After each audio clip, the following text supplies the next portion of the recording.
Hi and welcome back to my channel.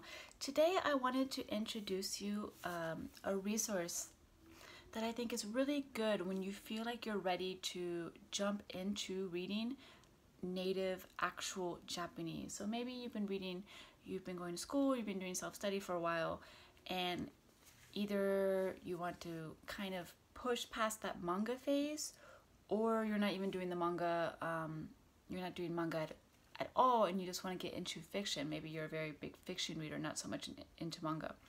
But today I wanted to introduce a resource that I thought was absolutely fantastic, and I really highly recommend it.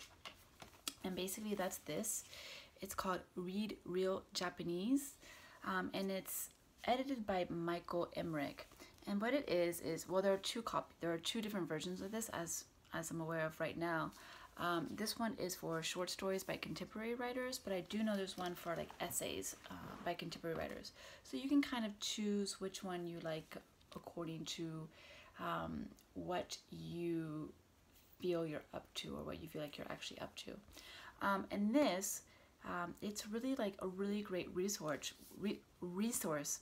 where he gives you basically one page in the Japanese, and then he gives you a translation, but he never gives you a full translation, not a translation in the sense that if you were to read the text in the English translation, this is what it would be translated as. It's more of a guideline. It's more of a bits and pieces so that you can put the pieces together if you're struggling.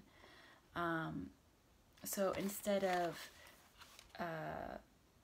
so like here in this particular story, he writes, he puts the vocabulary of bikun to furueta. So because all of that is in hiragana, and bikun is more like a onomatopoeia, those aren't like words you're gonna know. Also, furueru is also kind of a higher level word. So having that as a sort of as a clause, and translating that, as he wrote, a tremor ran through his body, really makes it to where it helps you kind of piece out like clauses if you can't figure out the individual words.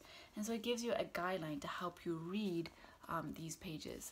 Now, if you still want to like look up vocabulary, he does also include in the back a dictionary. So there is a dictionary with the words included in this. So that's an extra additional thing that's really great about this book, is that you're not going to need an external dictionary, because everything that's included in these short stories is included in this book.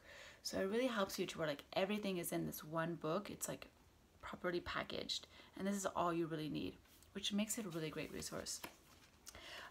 There's also in the back, if there's like grammar, he'll explain grammar in a little bit more of a proper explanation, to where it's not translating the sentences, but it's explaining the nuance and explaining the usage of the grammar.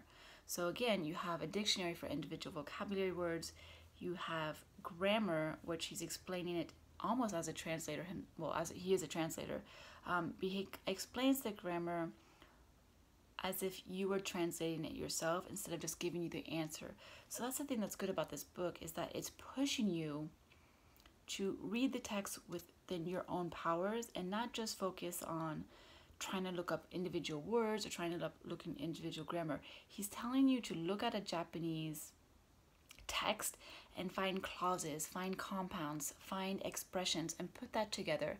And then once you know what those mean, you can put in a sentence together in its entirety, which I think is the proper way, or for me personally, the best way to actually approach reading native Japanese. Because if you're just looking word by word, you're not going to get very far, and you're going to lose the meaning of the entire sentence. You're going to get lost in like the nuance of maybe a certain word, when really you should just be looking at the sentence, especially in your beginning stages. The author is featured in this book. You have Hiromi Kawakami, who, I mean, all these authors are incredibly famous. Otsuichi, who is a horror writer. You have Shinji Ishii. You have Banana Yoshimoto. I mean, pretty much anyone who does Japanese studies know who she is. And then you have Yoko Tawada. Yoko Tawada is very, very famous abroad now. She has been translated. Memoirs of Polar Bear, etc. Very, very popular. Kaoru Kitamura, which actually I didn't know until I read this book. And actually, I haven't read any other books by this person. But it starts off with each author, they get their little author bio in front, and then you go straight into the story. And again, you can take all your time and read. There are some stories that are 10 pages. There are some stories that are 20 pages. There's one story at the end by Otsuichi that is only 2 or 3 pages, I believe. So it allows you to really ease into reading, and it's not very difficult Japanese. He hasn't chosen, Michael Emmerich hasn't chosen specifically incredibly hard short stories for you. I look at this now, and at my level right now, I can see how easy this is. But I can tell you, when I first read this, at the level I was when I first read this, it was at the perfect level of difficulty. It was challenging. It was difficult, but the way he presented it, I think, really gave me the skills to parse Japanese text, something that was seriously lacking just from my self-study and also from studying at college, having Japanese as my minor. So yeah, and really just like an incredible resource. I should mention, obviously, of course, all the kanji has furigana on it, so that makes it a lot easier, so you don't have to look up words all the time. One additional benefit that I want to mention is that all the stories have been recorded. So my copy is old, so it has an attached CD, but all of the recent copies or the reissues of this book all have online version. So when you buy the book, you have access to all the short stories being narrated online, which I think is a fantastic resource. Very good to train your ear to hear rhythm. If you're not used to listening to native speakers, or if you don't have access to native speakers, or maybe you don't have access to like native audio material, this will help you maybe you can read along while you're listening to the CD or you're listening to the audio file, and it really will help you feel the rhythm of how a sentence should be read.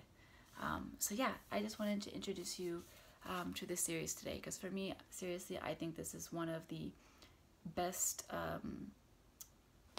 books you can use to transition into reading real Japanese and real native text. So yeah, look this up. It's Read Real Japanese series by Michael Emmerich. As far as I'm aware, there's this short story version. There might be a second volume of short stories. I feel like that's right. But there's definitely an essay version as well. So yeah, check this out if you're interested, and definitely come back for more recommendations for what you can read to get yourself into Japanese media. So yeah, anyway, thank you so much for watching, and I'll see you next time. Bye!